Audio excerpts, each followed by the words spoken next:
Working inside the red zone. Cut near the goal line. And that's a Kansas City touchdown.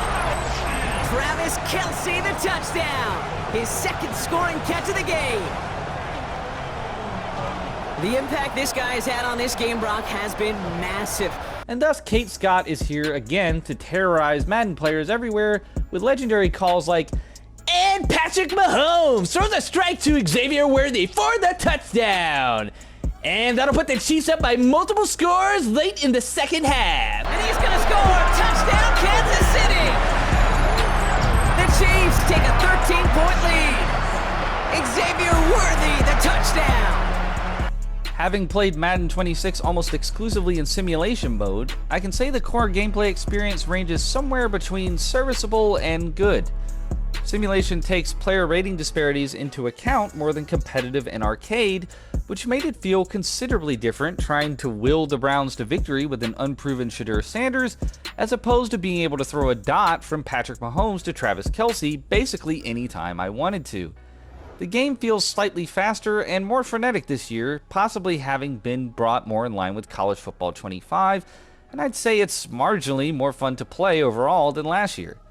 That's not to say there aren't the same Madden shenanigans we've all come to know.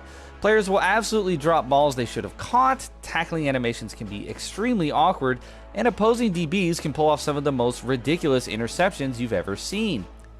New to gameplay this year is the addition of heavy snow, and while the effects of it are very minimal on the actual gameplay, besides the fact that you won't be able to see practically anything downfield, I do think it's a neat little aesthetic change, even if it doesn't really amount to anything more than a flashy gimmick. I'd rather have it than not have it, and that goes for many little touches that EA has added to this year's Madden that showcase attention to detail that I would love to see Madden 27 lean even more into.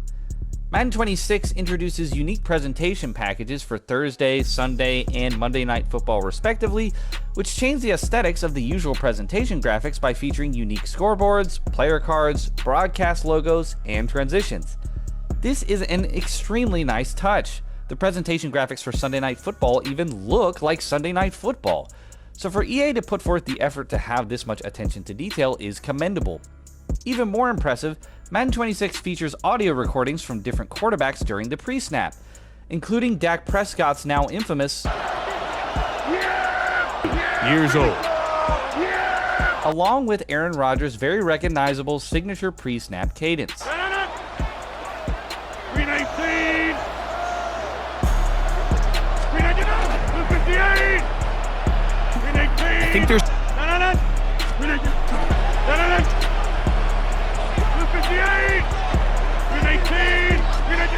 Here's a little pop pass heading to the right. Wondering if this was possibly something I had missed when reviewing last year's game, I did my homework by going back to check, and this was not a feature included in Madden 25. It's a rather notable addition that brings Madden 26 closer to feeling much more polished than in previous years. This can also be said of the newly added stadium noises and walkouts, some of which I included in the intro of this video, but just listen to this crowd at Arrowhead Stadium. Harrison Butker at a kickoff for Kansas City.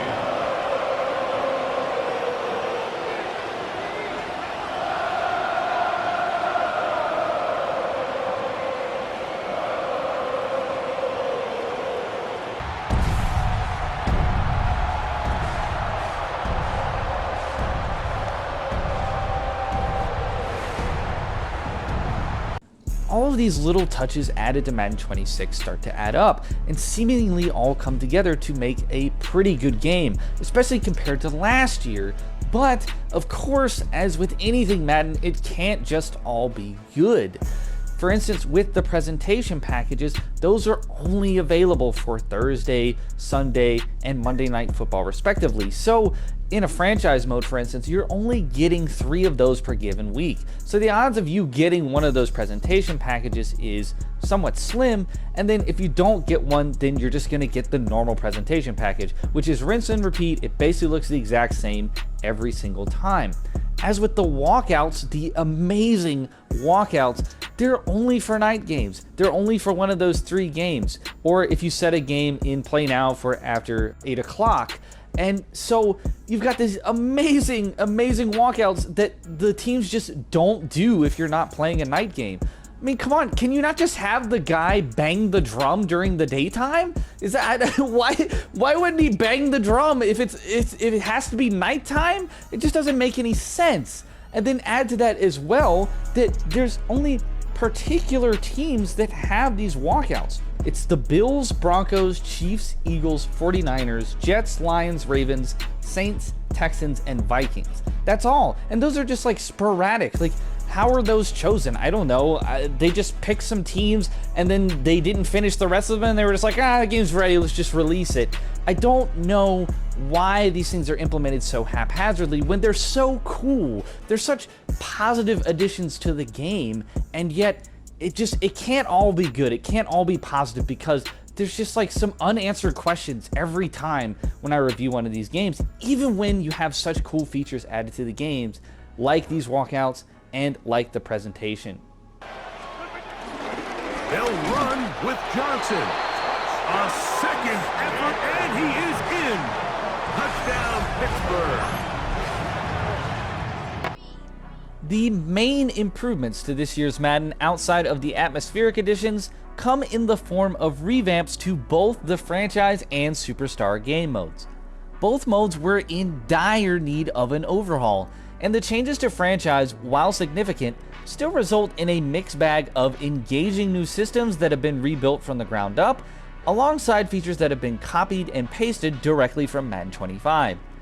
The hallmark of Madden 26's franchise mode is the all-new coach ability skill tree, seemingly a modified carryover from the one pioneered in College Football 25, albeit with a larger focus on strategy distinctly for the pro game.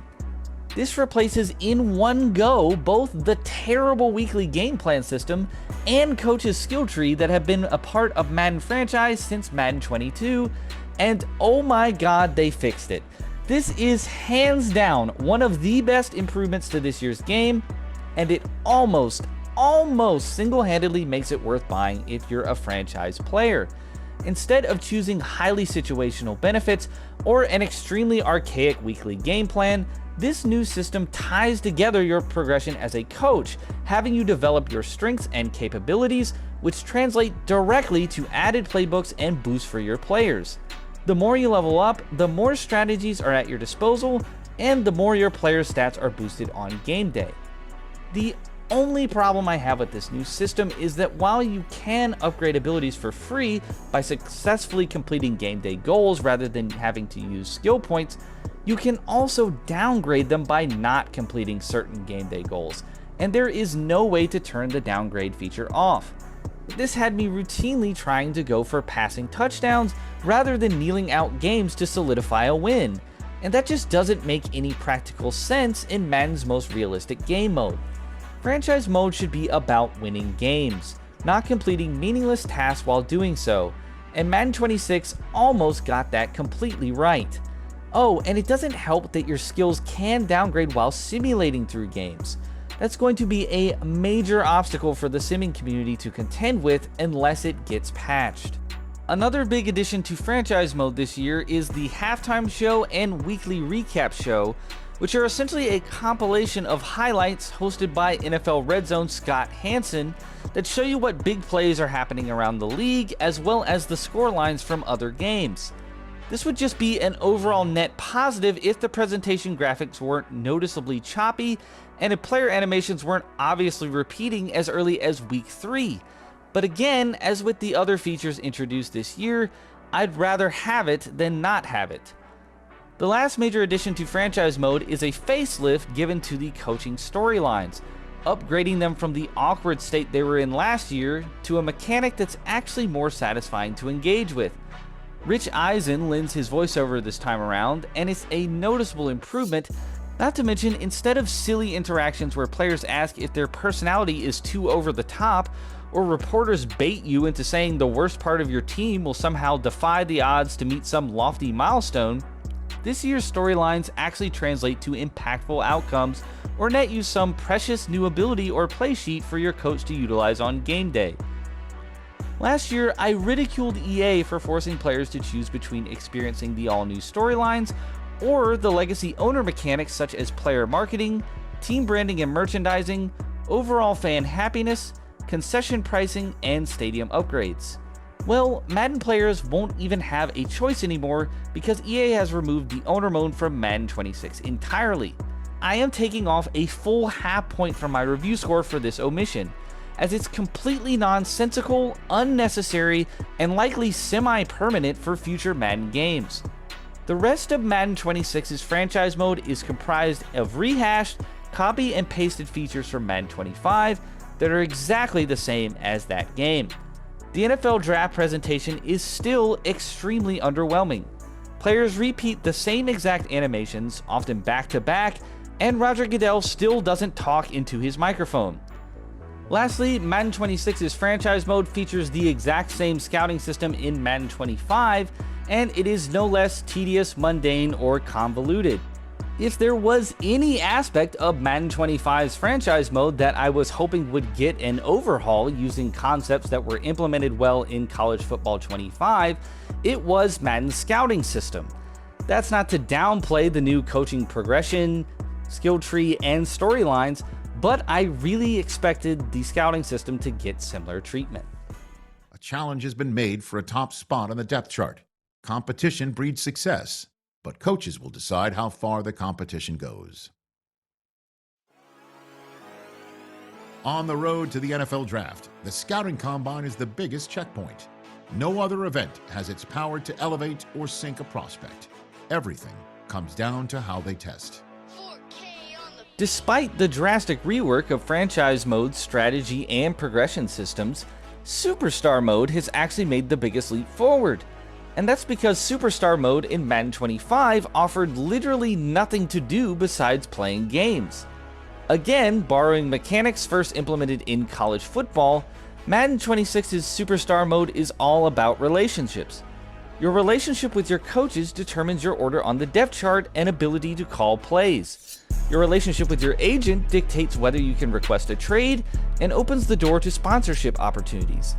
You can even prioritize relationships with your tattoo artist, in-zone choreographer, yoga instructor, or personal trainer, which all yield various on-the-field benefits. While sometimes laughably unserious, these mechanics are a drastic improvement over nothing to manage off the field at all, and I genuinely had a blast engaging with them. They'll look to throw. Got his man complete over the middle. That's great. Now he's loose down the left sideline. And he takes this one in for a Bears touchdown. With the substantial reworks to both Superstar and Franchise mode, Madden 26 is considerably better than last year's game. The experience that players will have playing Madden 26's two major offline game modes will be definitively better due to the implementation of new core systems, which make those modes far more engaging than in Madden 25. That said, copy-pasted elements supporting those new core systems, limited improvements to gameplay fundamentals, haphazard attention to detail, and previously offered features that were removed from this year's game entirely diminish Madden 26's overall quality and appeal. This year's title goes well beyond a roster update and flashy gimmicks, but it still falls short of genuine polish. Madden 26 is probably the best offline football sim that EA has made in over a decade, but it's still a far cry from the expectations set by previous Madden titles over a decade ago. When you reach the status that he has around the league, Brock, well, we all at this point expect him to be making plays like this.